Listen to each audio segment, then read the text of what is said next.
Hello, everybody, and welcome back to our podcast. My name is Chris. And my name is James. And we're the Formula One Bros. Just two twins with a love of F1 to bring everything in the world of Formula One. All right, so another episode ahead of an off weekend before the Australian Grand Prix. Yeah, we covered it at the tail end of our episode last time, but I'm so excited to go back to Australia. I'm so happy. I'm happy for Daniel Ricciardo that he finally gets to go back to Australia and race. I know. That track is just so iconic too. It is, and I'm really looking forward to the track updates and seeing how those work. In addition to, how the new cars interact with the new track and with the new regulations and being able to follow. So I'm looking forward to all of that. I think it's going to be a great race, and hopefully it's not just like a freaking parade like it usually is. Yeah, I'm very much looking forward to that. It'll be nice. And yeah, you're absolutely right. I'm very much looking forward to see how the track layouts look. I can't remember one of the F1 teams. I think it was Aston Martin. Like when they got to the track, did a little quick around the time lapse around driving around the track, and you could see the updates being made to or the updates that have been made to the track, and I was like, dang, it looks pretty good. It looks fast. Really fast. And it already was a fast racetrack. Yeah. Already is a fast racetrack. So it's I'm excited for that one. Yeah, me too. It'll be good. All right. So the point of today's episode, or this episode here, we're taking a little bit of a break with these past two episodes from our usual thing, but we are today going to rank every championship battle since 2010. So this is going to be 2010 to 2021. And so it's going to be 12 championships, and we're going to rank them 12th to 1st. So yeah, and a couple criteria that we just kind of want to touch on. The first thing that I will mention is that this is about the title fight itself and not necessarily everything that happened throughout the season. Yes, this is not a ranking of the season, purely just the title fights. Yeah, so it's going to look specifically who are the championship protagonists, when the championship was crowned, and how close the battle was is the criteria that we're looking at. Yeah. Because, for example, like the criteria for 2012, for example, is it looks a little bit different when you change that criteria. So like 2012 is probably one of the greatest seasons in modern F1 history. 7 Grand Prix, 7 different winners, a rules shakeup that, changed things a little bit. It was a really entertaining start to the season. But the championship battle came down to 2 people at the last. So you just look at it differently based on that criteria. Yeah. Yeah. So we'll go ahead and get started with the title fight ranking. In 12th place, we have the 2019 title fight, which really wasn't a title fight. Yeah, it wasn't. Technically, it was between Lewis Hamilton and Valtteri Bottas. But it was always going to be Lewis. It was always going to be Lewis, and it was always going to be, I mean, Valtteri, he won a couple late races starting in Russia. I mean, he always does well at Sochi. And Mercedes is the king of that track, and he always does well. So he was, he was definitely the favorite going in, despite Charles Leclerc setting pole. And that put him back into contention. So he wasn't mathematically eliminated at that race, but it was at a race or two later in Mexico, I think, or no, in Austin, when the championship was crowned by Lewis Hamilton. So yeah, it never really, I mean, that was kind of like the year, like 2019, people were kind of talking about it. 2020, people were kind of talking about it. Like, is this the year that Valtteri is going to take it to Lewis? And it didn't happen. I will say after spring training or winter testing, everybody thought that it was going to be Ferrari. And then Mercedes showed up to Melbourne and took pole by 0.7 of a second. And the Ferrari never really mounted a challenge at all. Yeah, I mean, you had Red Bull, Max won a race or won 2 races during that season. Charles won 2 races. There was a little bit of push from like between Ferrari and Red Bull, but really no one was ever going to compete with Mercedes, and especially Lewis. So that's why we have 2019 in 12th place, because it really wasn't a title fight. Yeah. There really wasn't one. Yeah. And I think it was like the first like 7 or 8 races that were won, all Mercedes drivers. It was Valtteri Bottas won the first one, and then it was Lewis just took it. And so it was all Mercedes. Yeah. So yeah, that's pretty much 2019. Yeah. In 11th place, we have the title fight of 2015, which for very similar reasons really wasn't much of a title fight. Again, it was really going to be, it was always going to be Lewis.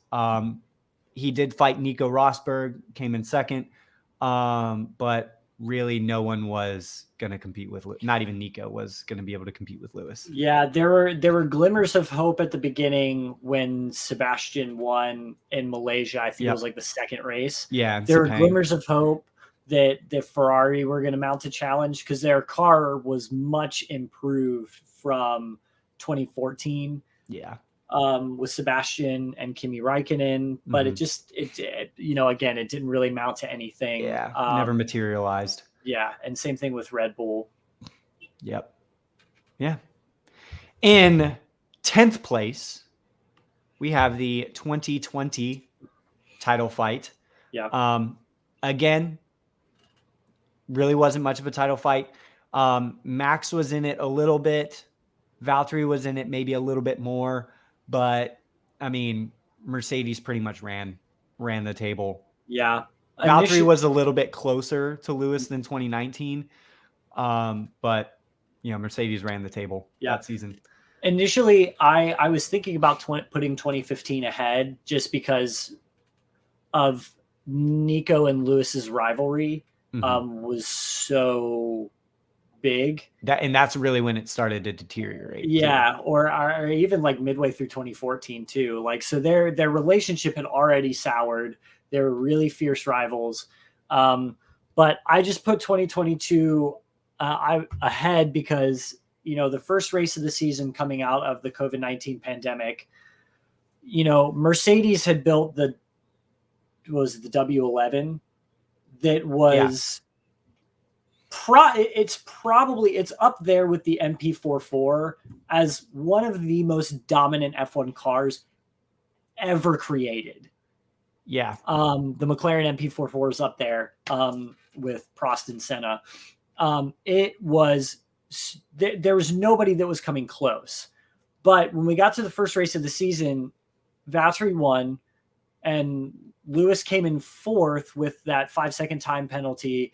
And it saw Lando Norris get on the podium. It saw Charles Leclerc get on the podium. So we thought that it was going to be like this really big championship. And Lewis and Valtteri were back and forth all season, much more so than I think 2019 and especially 2018. But yeah, another one that, Lewis just ran away in dominant fashion and a dominant car and didn't really have much of a challenge. I think there were challenges at times from Max Verstappen. I'm thinking of, in Silverstone, he was, the Red Bull were really good at the 2 Silverstone races. So there were glimmers of hope from Red Bull that, and even like all the way through the season and at the end of the season, Abu Dhabi, when they just, when Max ran away with that race, there was like, okay, there was a sense of like, what is to come. from that season. So I think there was a little bit more intrigue around it. Yeah. But definitely, yeah, it was tough to place 2020 much higher. Yep. In ninth place, and this is what we were talking about, rating the title fight itself versus the season. We have 2013. Mhm. Now, 2013 was a great season. Sebastian Vettel, breaking all the records. Mark Webber's last year, we had some really, really great racing all the way throughout 2013. But the title fight wasn't really much of one. Again, it was always going to be Seb winning his fourth. Granted, he did it in record-breaking fashion. Yeah. Which I think is why we have it a little bit higher, because of the weight that title had to it. But yeah, 2013 really wasn't much of a title fight. It was Seb winning 13 races in the season, 9 in a row. The last 9 races of the season, it really wasn't much of a fight. Yeah, I wanted to place this season so higher because it's a season, at least in my very recent memory, that sticks out. But yeah, I mean, and it would have gone higher had Sebastian not won those 9 races in a row. Yeah, because at the beginning of the season, it was a really, Seb was not quite looking to form. Mark looked like he was going to be probably the favorite. And also with Lewis joining Mercedes in 2013, they were looking really strong too. So the beginning, but then at the end of the season, those last 9 races, Sebastian just like wiped the floor with literally everyone. And the other thing is you have to remember, so that was Lewis had gone to Mercedes. And Mercedes was still on the up. So they weren't really ready to fight for a title yet. McLaren was at the very beginning of their downturn in form ahead of the regulation. Mm-hmm. It was Jenson Button and Sergio Perez, which was a contentious pairing. And then Ferrari was always in the hunt, but they just, the 2009, 10, 11, 12, and 13 Ferraris were just not where they needed to be in order to fight for a championship. So it was Red Bull's to lose. And I think having it this high is, like you said, from Sebastian winning it and the way that he won it, which was just eye-watering. But it's harder to place it much higher than that. Yeah. In 8th place, we have 2011. Very similar for 2013. The title fight, Sebastian was dominant all season long, won it with several races to go in Japan. But there were quite a few more drivers who were mathematically in the title fight throughout the season than in 2013, because you had, obviously Seb won it. Mark was in there a little bit. Jenson Button, Lewis Hamilton were all in there as well. Fernando Alonso in 2011 is, that was 2010. Never mind. I'm thinking of 2010. But yeah, you had quite a few drivers who were mathematically in it at one point. Yeah. And more so than we saw in 2013. Yeah. And Fernando Alonso and Felipe Massa were a really strong driver pairing that year. And it also saw some really interesting moments, like Sebastian Vettel spinning in the 2011 Canadian Grand Prix to allow Jenson Button to come from last to first to win. So it had some really good moments that shook up the championship battle a lot and made it a little bit more interesting. Yeah. But again, Sebastian Vettel at the end of that season was just unstoppable. Yeah. Yep. In 7th place, we have the 2014 title fight between Lewis and Nico Rosberg. Yeah, the reason why we have this higher than 2015, because it's a very similar title fight. But it was closer though. It was much closer between the two. It was at the beginning of a brand new regulations. And again, the reason why we don't have it higher is because it was always going to be Mercedes. It was like Ferrari and Red Bull were nowhere near close. Yeah. So especially Ferrari, because they got third in the Constructors' Championship, Red Bull got second. Sebastian Vettel was on his way out from Red Bull. So Fernando Alonso was on his way out from Ferrari. So it was always going to be Lewis and Nico. And that championship battle had some incredible moments. I'm thinking of Spa 2014, Bahrain. Bahrain, the epic laps long battle that Lewis and Nico had, and Austria. Austria, and a very controversial way to end 2014. With Nico having the engine problem, there was nothing that he could do, and they wanted to retire, but he didn't want to give the championship to Lewis, and so he defied team orders by staying out, and it was there are some flash in the pan moments that make it a little bit more of a modern classic than some previous seasons. But again, one team, two drivers, that was the championship. Yep. And next, in our number 6 spot, we have the 2017 battle.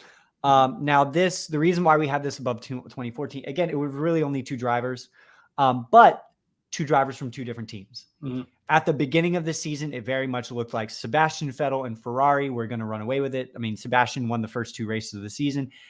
Up until the summer break, he was running away with the championship. Yep. However, after the summer break, Mercedes and Lewis found another gear and came back and just dominated. Yeah. They unlocked something in that car and just unlocked something unreal. But the title fight between Seb and Lewis was very good. And I want to point out with the title fight between Seb and Lewis, it was very, very respectful. Mm-hmm. That was what made it so enjoyable, was because it was so clean. It was respectful. The respect that Lewis and Seb had for each other, and still to this day have, is extremely admirable and very inspiring. Yeah, and I think their rivalry has become like a modern classic. The Sebastian at Ferrari and Lewis at Mercedes, like that rivalry is a big, has had a big impact on Formula One. Mm-hmm. So contextually, 2017 is important because that was the beginning of that rivalry for them. In 2016, Ferrari were getting there. They were much better at the end of the season than they were at the beginning of the season. So in 2016, they were, improving a lot. And then in 2017, they came out with a rocket ship, and they were ready to take the title fight to Lewis, and they did. And it was one of those where, at almost every race, with the exception of the end of the season when Mercedes just kind of brought everything up a level, you never really knew what was going to happen.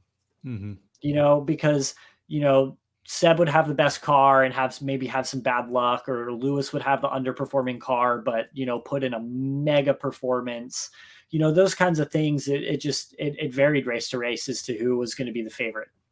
Yeah. And that goes along very similarly to the next one, which is in 5th place, the 2018 title fight, very similarly between Seb and Lewis. Seb was leading the championship for a lot longer in this season. And Lewis, it was a little bit closer than 2017 at the end. Yeah. But again, another classic fight between Lewis and Seb.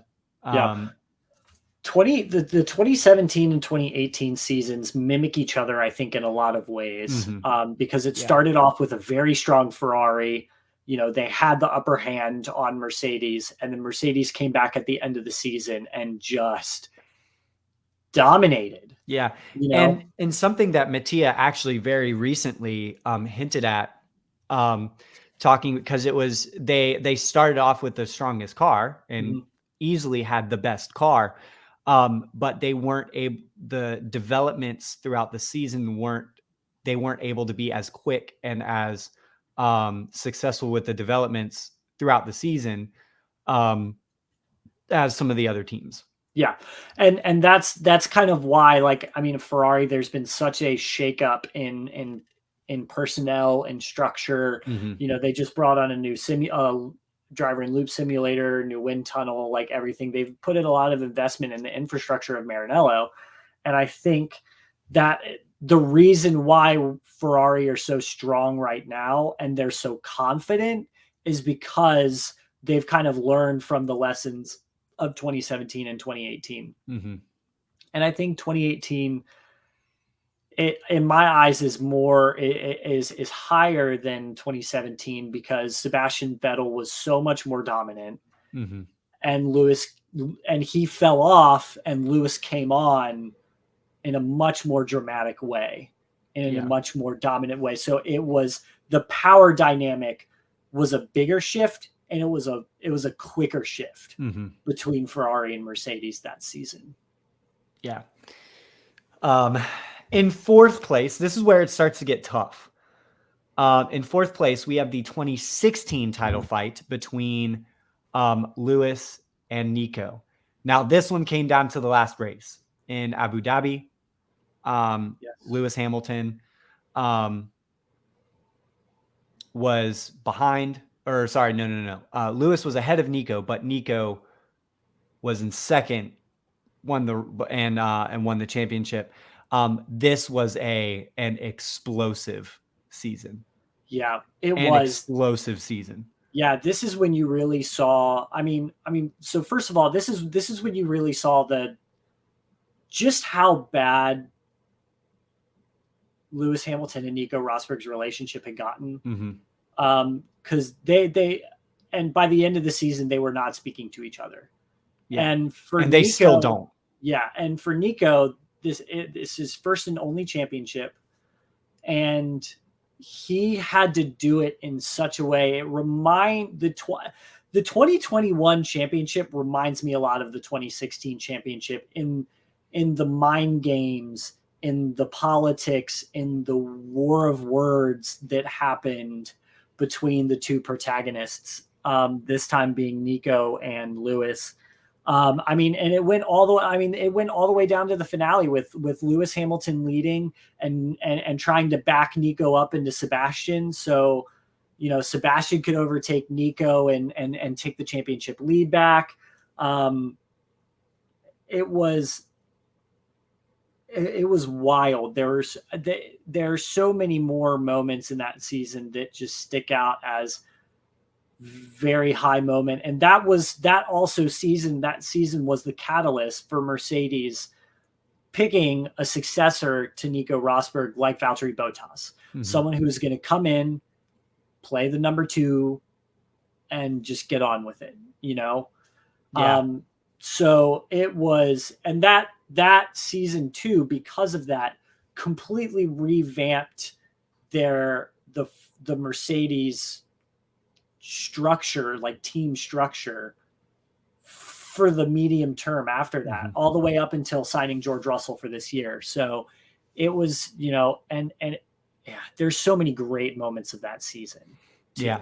Yep. Like, and you had Max's debut, winning on his Red Bull debut, and the rain drive that he put in Brazil. Some of the drives that, Sebastian Vettel put in to get Ferrari on the podium were, outlandish. So it was a really great season. Yep. Very good title fight. This is where it really gets tough. These are so hard to, because honestly, that all 3 of them are just great title fights. Right. And again, going back to what I said earlier, the top 3, the order of the top 3 changes based on the criteria that we applied. So this is where we're really looking at simply the title fight, the protagonists, and how the season ended. Yeah.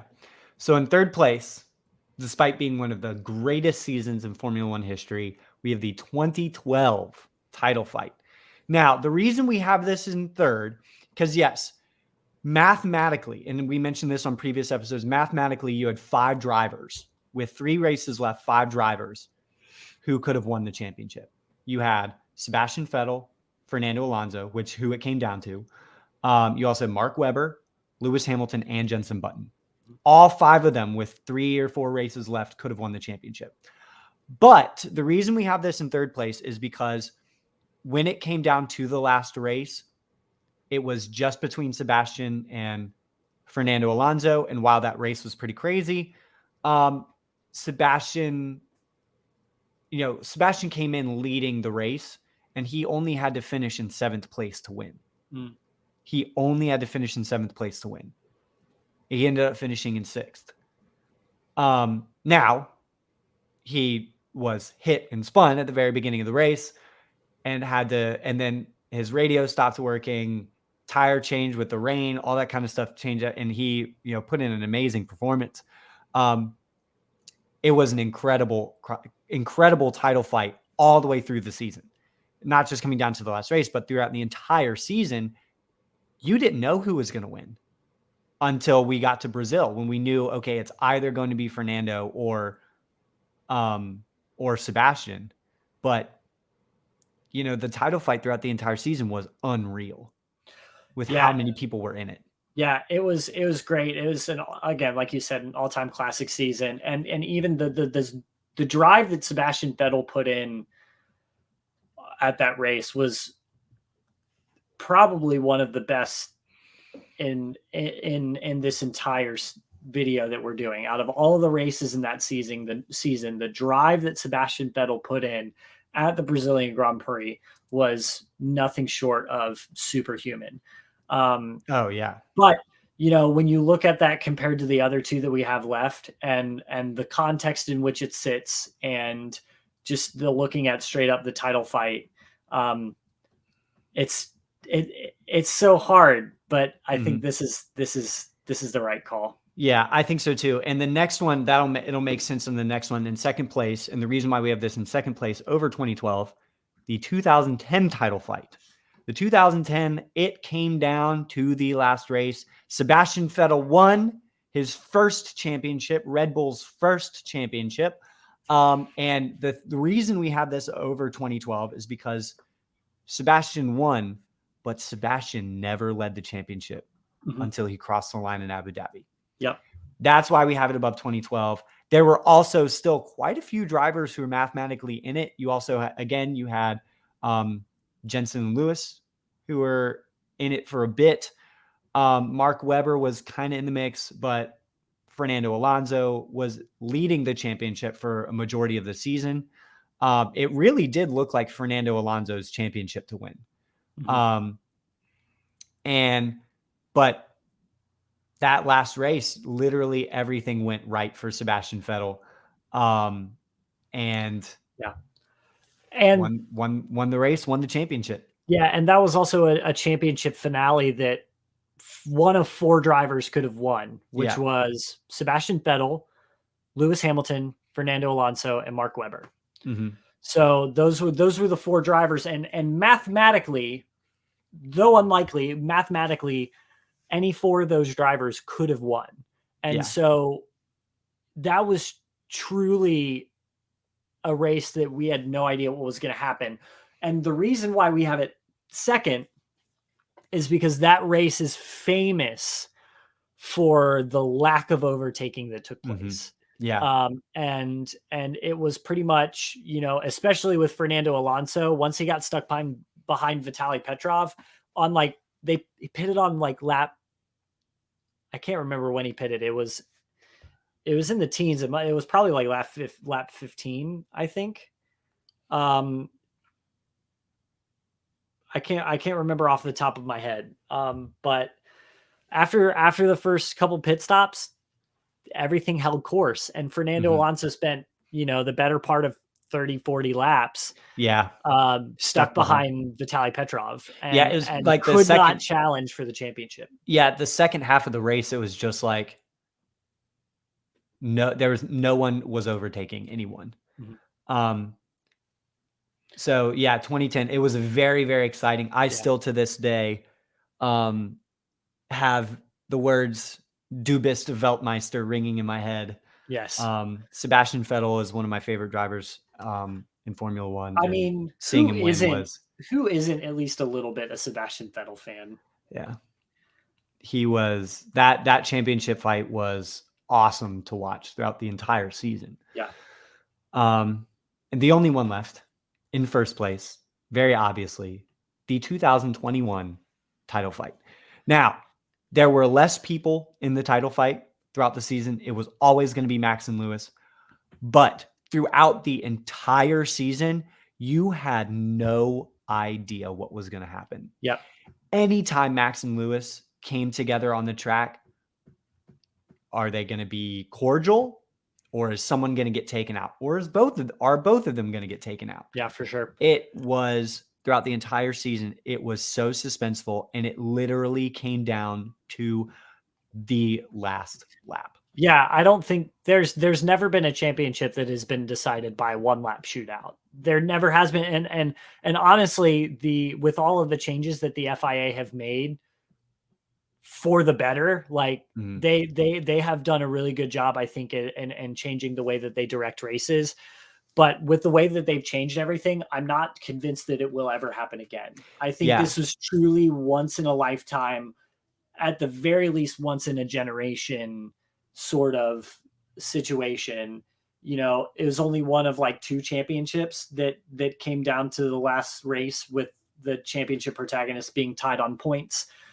Like, and all of the context surrounding the last final lap, the controversy, the way that, you know, FIA has sort of changed the way that they're doing things from now on. So context, not only is it a modern classic, contextually, it's going to be very important, I think, for the future of Formula One. Yeah. And that's kind of why we have it above 2010, because we haven't seen a title fight where the last race, there were many implications in Formula One that changed the sport on that like the rules and regulations level. Like the FIA was basically completely revamped after that because of that championship fight. There was such a significant historical shift that happened because of that title fight that you didn't get with 2010, which is why we have 2021 above 2010. Right. And the other thing too is that title fight, specifically between Max and Lewis, lasted from Bahrain all the way to Abu Dhabi. It was like, and like you said before, every single weekend you had no idea who was going to come out on top. You had no idea what was going to happen. And it was prophesized that that was going to be the case after Bahrain, and boy, did it deliver. Yeah. Yeah, it was an amazing title fight. Max Verstappen came out on top.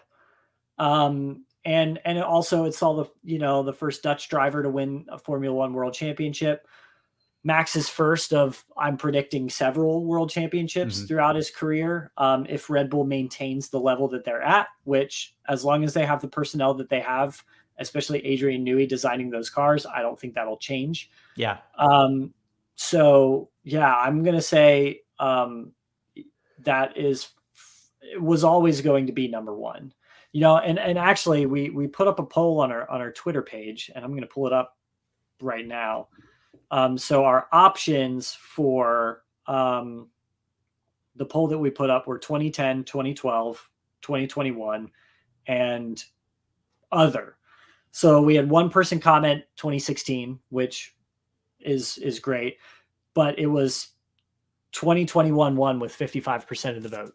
And it wasn't even close. 2012 got 27%, and then 2010 got 9% of the vote. I think there's a little bit of recent of bias when it comes to 2012, because I think people, when they look at the title fight, they look at the entire season more so than just straight up the title fight. But yeah, 2021 is a modern classic and will be regarded as such for a very long time. And I think that title fight is going to be up there with, you know, the Senna-Prost title fights, the Schumacher-Hakkinen rivalry, the Schumacher-Damon Hill title fights, everything. It's so good, that rivalry. And it's unfortunate that Mercedes has kind of taken a downturn in form this year, because I would love more than anything to see like a 2012 or 2010 style title fight between 3 teams, you know, with Max, Checo, Carlos, Charles, Lewis, and George. Mm-hmm. If that happens at any point during the future, it's got my vote. But yeah. And right now 2022 is looking to be set up as another instant classic. It probably won't be between 3 teams. It'll probably just be between Ferrari and Red Bull. But Ferrari obviously 1-2, start off the season with 1-2. Red Bull came back. Max won in Saudi Arabia. Checo, he got 4th, but it was because of bad luck. He was looking like he was going to win that race. So really, I think this year's title fight could really be between 4 drivers. And if it's 4 drivers coming down to the last race, man, yeah, we're in for a treat. I think we're in for another good one. So we'll see how that one ranks among this list. Yeah, so that's all for this episode today. So be sure to like, subscribe, do everything. Thank you to those of you who are already listening along. We appreciate y'all a lot. Couldn't do it without you. Yeah, absolutely couldn't do it without y'all. So thank you for following along. Be sure to share with your friends, and be sure to let us know where you think the 2022 title fight is going to end up ranking amongst our list of 12 that we have so far. Yeah. Will it be just a 1-horse race, or will we, like 2010, 2012, see many drivers mathematically in it? Who knows? And I like the pun that you made, horse race, Ferrari, prancing horse. That was I good. didn't even think about that, but not on purpose, but yeah. No pun intended. Thank you for tuning in, everybody. As always, we wish you well, and we are looking forward to seeing you for the Australian Grand Prix review in 1 week's time.